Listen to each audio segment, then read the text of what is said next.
Hello students, welcome to the biology classes. तो बेटा आज की बायो क्लास में हम टॉपिक डिस्कस करेंगे अबाउट द मेंस्ट्रुअल साइकिल, जो आपके चैप्टर ह्यूमन रिप्रोडक्शन का है। ये जो टॉपिक है बहुत ज़्यादा इम्पोर्टेंट है बोर्ड के लिए और एज वेल एज द आपके नीट के लिए। ठीक है, तो इसमें से जो क्वेश्चंस आते हैं वो हार्मोन से रिलेटेड आते हैं। इवेंट्स आते हैं कि 1st to 5th डेज पे क्या हो रहा है, 6th to 10th डेज पे क्या हो रहा है ओवरी और यूट्रस के अंदर। हार्मोन्स, पिट्यूटरी हार्मोन्स के लेवल पढ़ेंगे हम, ओवेरियन हार्मोन्स के लेवल पढ़ेंगे। तो आज की क्लास में हम डिस्कस करने वाले हैं डिटेल में अबाउट द मेंस्ट्रुअल साइकिल। तो सबसे पहले हम समझते हैं कि what is the menstrual cycle. तो देखो बेटा, साइकिल आप एक प्रोसेस को कह सकते हो जिसका स्टार्टिंग और एंडिंग पॉइंट एक सेम होता है।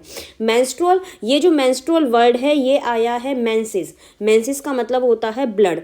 तो ये जो प्रोसेस होता है ये फीमेल बॉडी में होता है। मंथली साइकिल कह सकते हो आप इसमें, जिसमें ओवरी एग रिलीज करती हैं, ओव्यूलेशंस होता है, और अगर फर्टिलाइजेशन नहीं होता है तो एंडोमेटेरियम, यूट्रस की जो इनर लाइनिंग होती है वो ब्रेक डाउन कर जाती है और ब्लीडिंग की फॉर्म में वो वेजाइना से बाहर आ जाती है। तो मेंसिस वर्ड आया है ब्लड से, ठीक है, क्योंकि एंडोमेटेरियम ब्रेक डाउन होगी और ब्लीडिंग होगी इस प्रोसेस में इन द फीमेल बॉडी। ठीक है, तो डेफिनेशन हम क्या लिखेंगे, the cyclic change in the female reproductive tract. यहाँ पे जो चेंजेस आएंगे फीमेल रिप्रोडक्टिव ट्रैक्ट में, मेनली हम दो ऑर्गन्स में चेंजेस की बात करेंगे। One is the ovary and another one is the uterus. ठीक है, तो इस साइकिल के दौरान ओवरी में और यूट्रस में चेंजेस आते हैं, या आप कह सकते हो कि ओवरी में और यूट्रस में चेंजेस आना ये कंपलसरी है, क्योंकि इस साइकिल के दौरान जो फीमेल की बॉडी होती है वो अपने आप को प्रिपेयर कर रही होती है फॉर द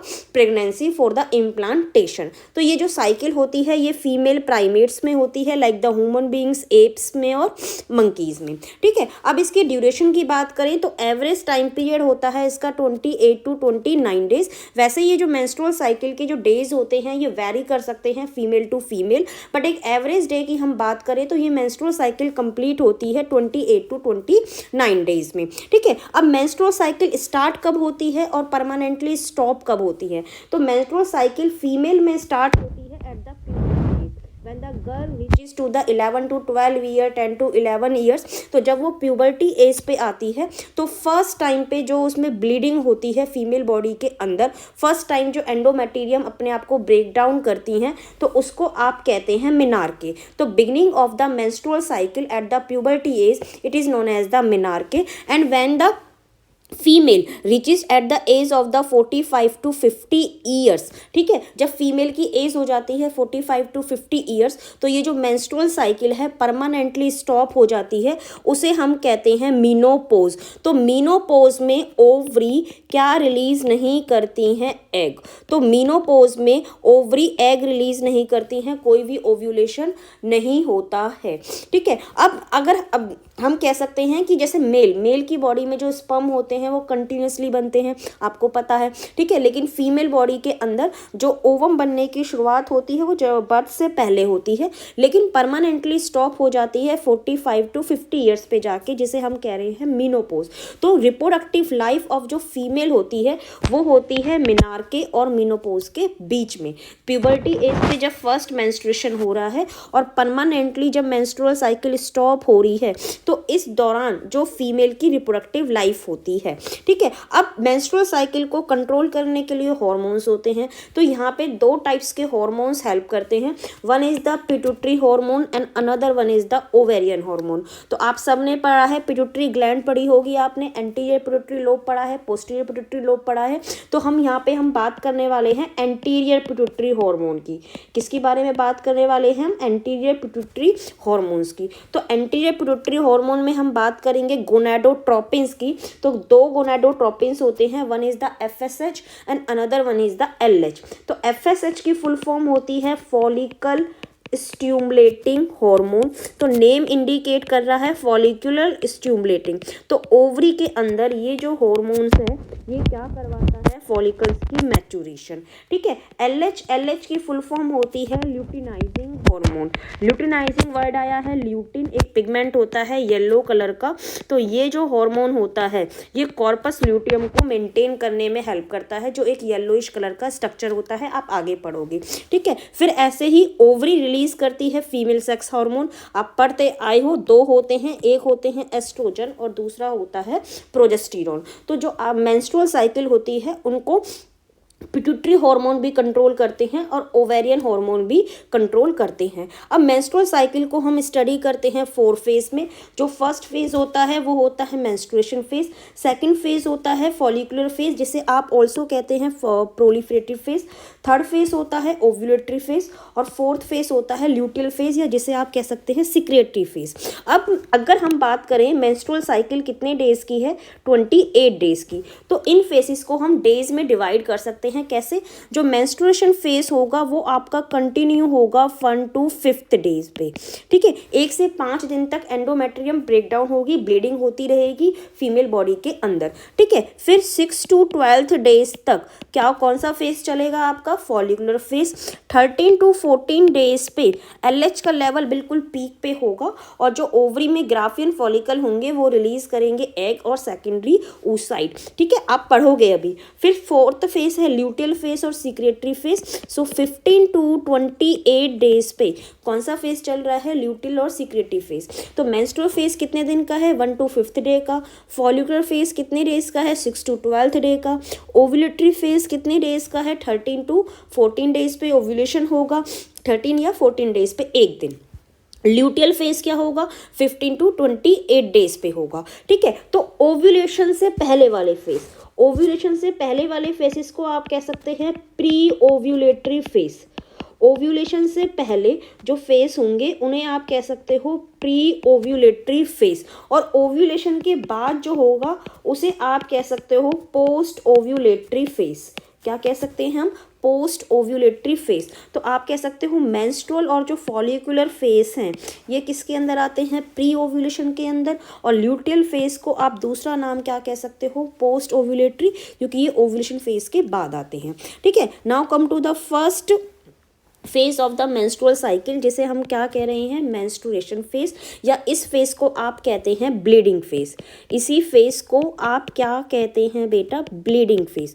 तो देखो इस फेज में क्या होता है, इस फेज में होता है कि जब प्रोजेस्टेरॉन का लेवल कम होता है, जब प्रोजेस्टेरॉन का लेवल कम होता है फ्रॉम द प्रीवियस साइकिल, जो पहले एक साइकिल चली होगी फीमेल में प्रीवियस मंथ में, पहले मंथ में, ठीक है, उस साइकिल में लास्ट में प्रोजेस्टेरॉन का जो लेवल होगा वो कम हो जाएगा। आप पढ़ोगे कि ये प्रोजेस्टेरॉन का लेवल कम क्यों होगा। अभी आप इतना समझिए, जो एंडोमेटेरियम है वो ब्रेक डाउन होती है जब प्रोजेस्टेरॉन का लेवल कम होता है। प्रोजेस्टेरॉन का लेवल कम होगा तो एंडोमेटेरियम ब्रेक डाउन कर जाएगी और एंडोमेट्रियम ब्लड के साथ और अनफर्टिलाइज ओवम और एग के साथ वेजाइना से क्या निकल आती है, बाहर। तो उस ब्लड को हम कहते हैं मेंसिस। मेंसिस में होगा आपका ब्लड, एंडोमेट्रियम की लाइनिंग होगी और अनफर्टिलाइज ओवम या एग होगा। ओवम या एग की जगह बेटर होगा अगर आप लिखो सेकेंडरी oocyte, क्योंकि आप सबने पढ़ा है ovary release the secondary oocyte, जिसने अपना डिवीजन स्टॉप कर रखा होता है मेटाफेज सेकंड पे।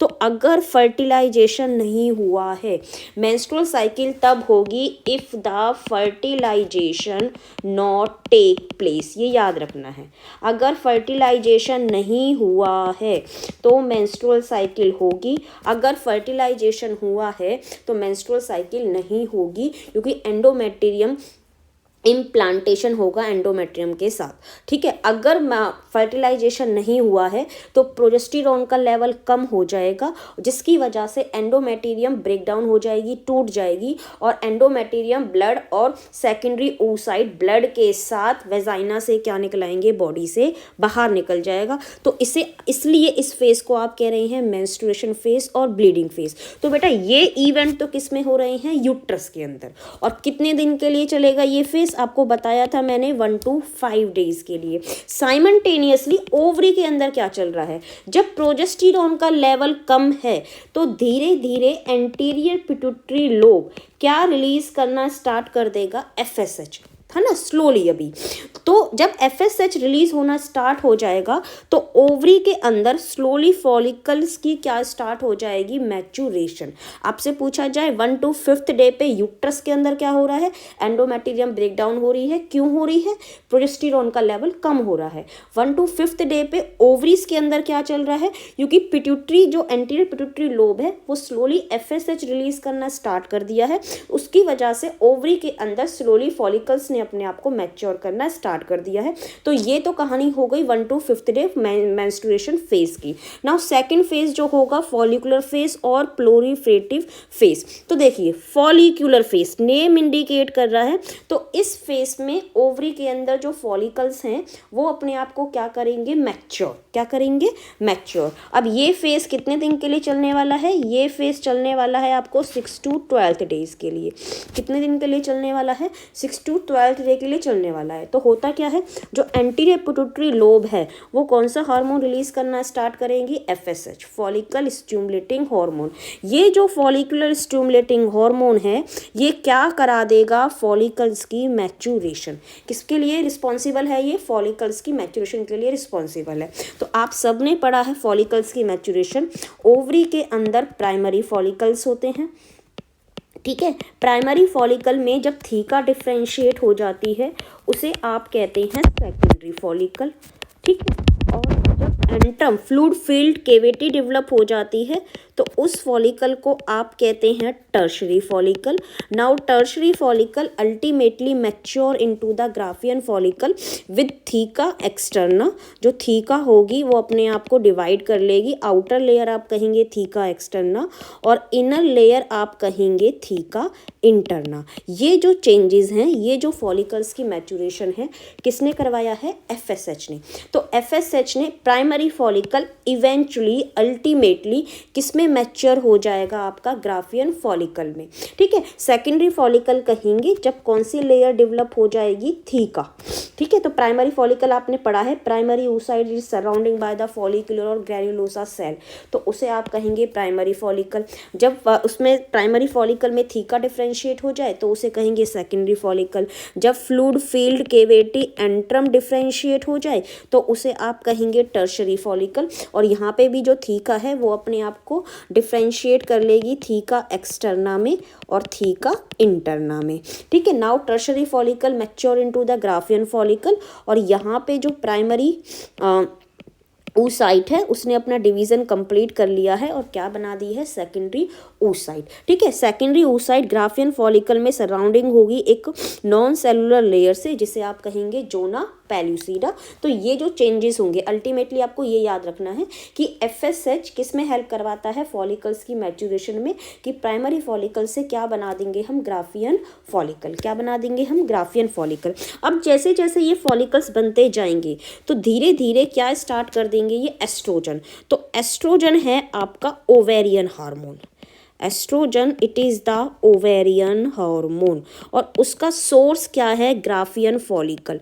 तो एस्ट्रोजन का आपसे सोर्स पूछा जाए तो आप क्या लिखेंगे, ग्राफियन फॉलिकल। तो ग्राफियन फॉलिकल ने कौन सा हार्मोन रिलीज करना स्टार्ट कर दिया है, एस्ट्रोजन। अब जैसे ही एस्ट्रोजन रिलीज होगा तो वो एंडोमेट्रियम को दोबारा से क्या करा देगा, रीजनरेशन। जो एंडोमेट्रियम प्रीवियस मेंस्ट्रुअल साइकिल में ब्रेक डाउन हो गई थी, है ना, वो अब क्या कर जाएगी, रीजनरेट। क्या कर जाएगी, रीजनरेट, दोबारा से बनेगी, क्योंकि बॉडी को प्रिपेयर करना है, यूट्रस को प्रिपेयर करना है फॉर द इम्प्लांटेशन। और यहाँ पे जो यूट्रस की सेल है, यूट्रस की लाइनिंग है, अपने आप को क्या कर लेगी, प्रोलीफ्रेट। क्या कर लेगी, प्रोलीफ्रेट। इसीलिए फॉलिकुलर फेस को आप क्या कहते हैं, प्रोलीफ्रेटिव फेस भी कहते हैं। तो ओवरी के अंदर फॉलिकुलर फेस के दौरान क्या हो रहा है, फॉलिकल्स की मैच्यूरेशन हो रही है और यूट्रस के अंदर क्या हो रहा है, एंडोमेटेरियम अपने आप को रीजनरेट कर रही है और प्रोलिफरेट कर रही है under the estrogen hormone. Estrogen hormone को रिलीज करवाने के लिए ग्राफियन फॉलिकल से कौन रिस्पॉन्सिबल है, FSH। ये याद करना है। जब तक FSH रिलीज नहीं होगा फॉलिकल्स की मैच्यूरेशन नहीं होगी, फॉलिकल्स की मैच्यूरेशन नहीं होगी तो एस्ट्रोजन रिलीज नहीं होगा। So this is about the follicular phase. Now the next phase is the ovulatory phase. तो ovulatory phase में क्या होगा, at the mid of menstrual cycle, at the mid of menstrual cycle. तो मैंने यहाँ पे एवरेज डे कितने लिए हैं 28 डेज, तो मिड डे हम कह सकते हैं कितना 13 to 14 डे, या बिल्कुल हम कह सकते हैं 14th डे पे। तो 14th डे पे क्या होगा, जो LH होगा ना वो अपनी बिल्कुल मैक्सिमम पीक पे होगा।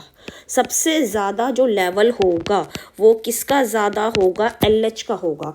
तो जब LH बिल्कुल मैक्सिमम पीक पे हो तो उसे आप कहते हैं LH सर्ज। ये बहुत ज़्यादा इम्पोर्टेंट है, ठीक है। LH जब अटेन कर लेगा अपनी मैक्सिमम पीक, सबसे ज़्यादा कंसंट्रेशन में होगा LH, तो उसे आप कहेंगे LH सर्ज। अब जो LH होगा वो एक्ट करेगा ग्राफियन फॉलिकल्स पे, तो ग्राफियन फॉलिकल्स क्या रिलीज कर देगा, सेकेंडरी oocyte। और ये आपको याद रखना है, अभी ये सेकेंडरी oocyte ने अपना मियोसिस सेकंड कंप्लीट नहीं करा है, उसने अपना डिवीजन स्टॉप कर रखा है कौन से फेज पे, मेटाफेज सेकंड पे। तो ग्राफियन फॉलिकल ने क्या रिलीज कर दिया, सेकेंडरी oocyte।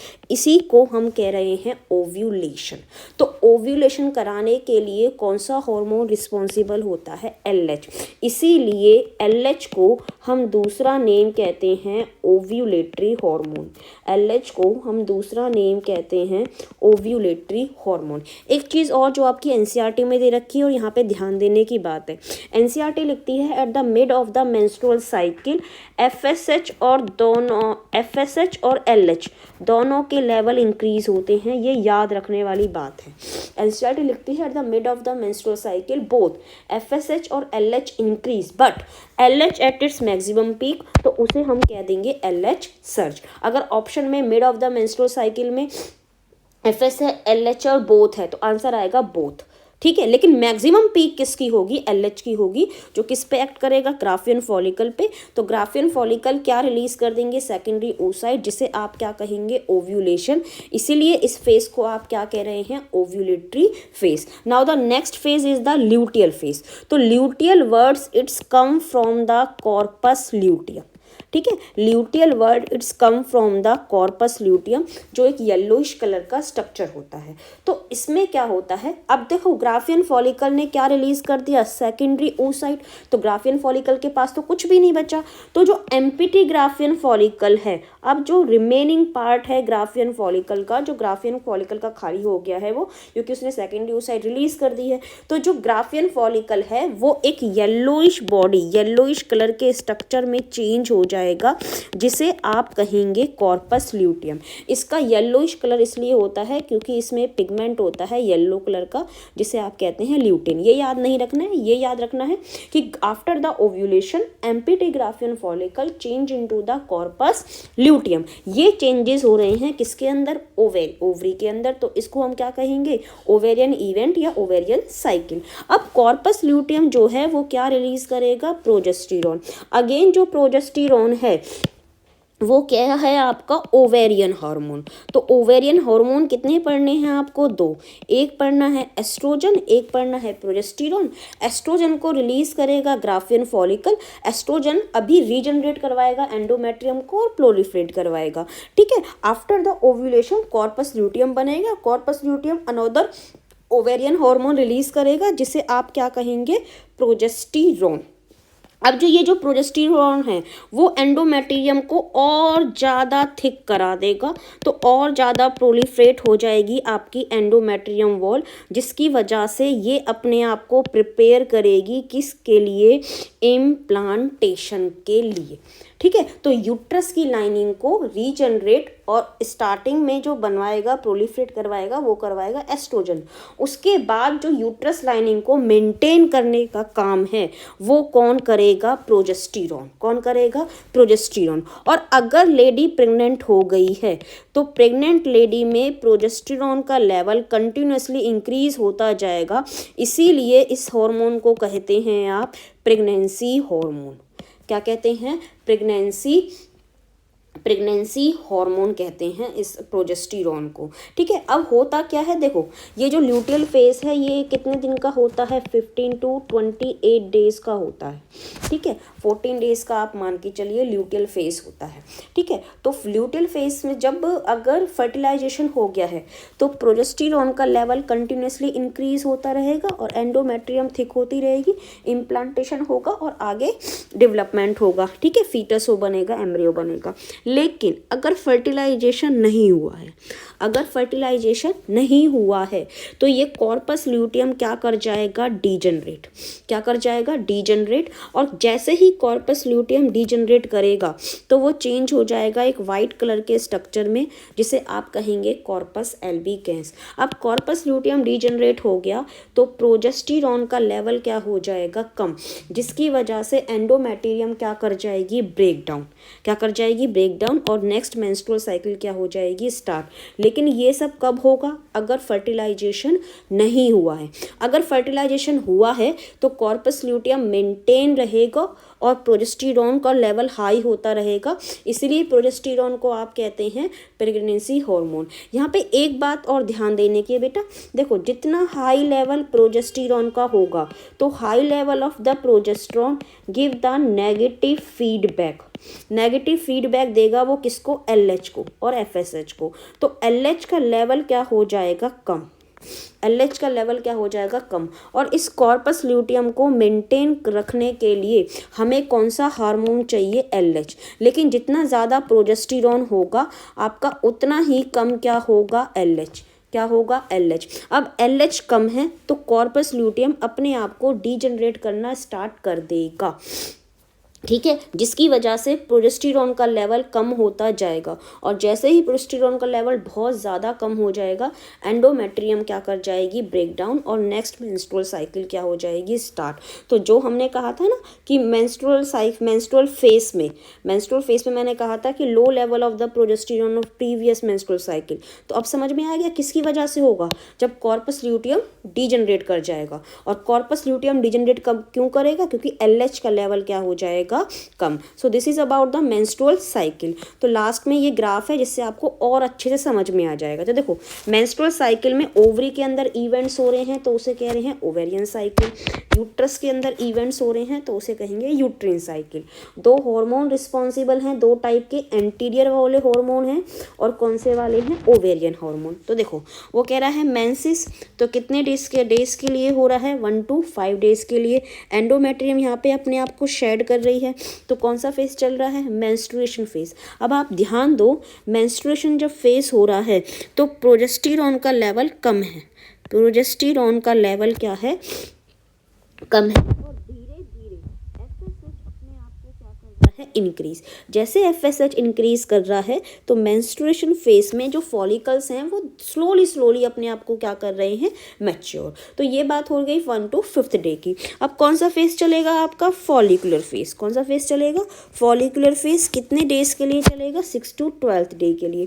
जैसे ही फॉलिकुलर फेज आएगा तो एफएसएच का लेवल क्या हो जाएगा, इंक्रीज। आप देख पा रहे हैं एफएसएच का लेवल क्या हो जाएगा, इंक्रीज। जैसे ही एफएसएच का लेवल इंक्रीज होगा तो फॉलिकल्स अपने आप को क्या कर लेंगे, मैच्योर। तो प्राइमरी फॉलिकल बनेगा, सेकेंडरी, टर्शरी और अल्टीमेटली क्या बन जाएगा, ग्राफियन फॉलिकल। जैसे जैसे ये फॉलिकल्स बनते जा रहे हैं वैसे वैसे आपका एस्ट्रोजन का लेवल क्या होता जा रहा है, इंक्रीज। क्या होता जा रहा है, इंक्रीज होता जा रहा है। अब क्या आ गया, mid of the menstrual cycle. कौन सा डे आ गया है, 14th डे। 14th डे पे आप देख पा रहे हैं एलएच अपनी मैक्सिमम पीक पे है। इसे ही आप क्या कह रहे हैं, एलएच सर्ज। क्या कह रहे हैं, एलएच सर्ज। जैसे ही एलएच आया उसने ग्राफियन फॉलिकल पे एक्ट करा। ग्राफियन फॉलिकल ने क्या रिलीज कर दिया, सेकेंडरी oocyte, जिसे आप क्या कह रहे हैं, ओव्यूलेशन। अब ओव्यूलेशन के बाद कौन सा फेज चलेगा, ल्यूटियल फेज। ल्यूटियल फेज में ये जो ग्राफियन फॉलिकल है एक येलोइश कलर के स्ट्रक्चर में चेंज हो गया है, जिसे आप क्या कह रहे हैं, कॉर्पस ल्यूटियम। जैसे ही कॉर्पस ल्यूटियम बना प्रोजेस्टेरॉन का लेवल क्या हो गया है बेटा, हाई। क्या हो गया है, हाई। अब यहाँ पे एक बात ध्यान देने की बात है कि कॉर्पस लुटियम में थोड़ा बहुत अमाउंट में एस्ट्रोजन भी रिलीज करता है, लेकिन सबसे ज़्यादा वो रिलीज करता है प्रोजेस्टेरॉन। तो बिफोर द ओव्यूलेशन किसका लेवल ज़्यादा होगा, एस्ट्रोजन का। आफ्टर द ओव्यूलेशन किसका लेवल ज़्यादा होगा, प्रोजेस्टेरॉन का। ये ध्यान देने की बात है। लेकिन जितना ज़्यादा मैंने आपको बताया, जितना ज़्यादा प्रोजेस्टेरॉन होगा उतना ही कम आपका क्या होता जाएगा, LH। क्या होता जाएगा, LH। जैसे ही LH का लेवल कम होगा कॉर्पस ल्यूटियम डीजनरेट करना स्टार्ट कर देगा और वो डीजनरेट होके एक स्ट्रक्चर बनाएगा जिसे आप क्या कहेंगे, कॉर्पस एल्बिकेंस। जैसे ही कॉर्पस ल्यूटियम डीजनरेट हुआ प्रोजेस्टेरॉन का लेवल क्या हो गया है, कम, और अगेन एंडोमेटेरियम क्या कर गई है, ब्रेक डाउन। क्या कर गई है, ब्रेक डाउन। तो यहाँ पे स्टार्ट हो गई है नेक्स्ट मेंस्ट्रुअल साइकिल। क्या स्टार्ट हो गई है, नेक्स्ट मेंस्ट्रुअल साइकिल। तो मेंस्ट्रुअल साइकिल को आप ऐसे भी कह सकते हो, the events take place between the first menstruation to the next menstruation. ठीक है, तो उस दौरान ओवरी में जो यूट्रस में चेंजेस आते हैं उसे आप कहते हैं मेंस्ट्रुअल साइकिल। आज के लिए इतना ही। तो आई होप ये आपको टॉपिक समझ में आया हो। Thank you.